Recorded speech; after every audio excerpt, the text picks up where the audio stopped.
तर काय मित्रा, काय नाव आहे तुझं? दीपक कदम. काय काय शेतात? शेतात कापूस आहे 3 एकर. काय राहिला कापूस काय? कापूस नाही सर, 2 वेळेस पुढे येऊन कापूस सरळ हे झालं. हं. आता दिवाळीला माझ्या ताईचं लग्न या हं. तारीख काढली तर लग्न कोणच्या ह्याने संकट आलंय भरपूर. हं. प्रशासन काय लक्ष द्यायला तयार नाही. हं. कुठला शासकीय माणूस नाही गावात आजपर्यंत. 3 वेळेस पूर्व येऊन गेले गावाला. हं. आत्महत्या करायची टाइम आली आता आमच्यावर. हं. आत्महत्या केल्याशिवाय पर्याय नाही. कर्जमाफीचं काय कोणी सरकार नाव घेत नाही. बहुत संकट आले.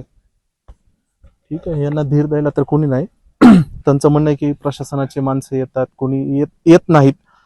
एवढं नुकसान झालं तरी कोणी यायला तयार नाही. आम्हाला धीर तरी द्या. आता याच्या ताईचं लग्न आहे दिवाळीमध्ये. त्याला लग्न कसं करायचं ताईचं, पैसे असतील नसतील हा पुढचा प्रश्न. पण सध्या जे डोळ्यासमोर आपलं पीक येणार आहे, त्या पिकातून 2-4 पैसे येणार आहेत. यांना त्यांची मुलं शिकवायचे. या दादाचं 3 एकर क्षेत्र आहे ते पाण्यात गेलंय.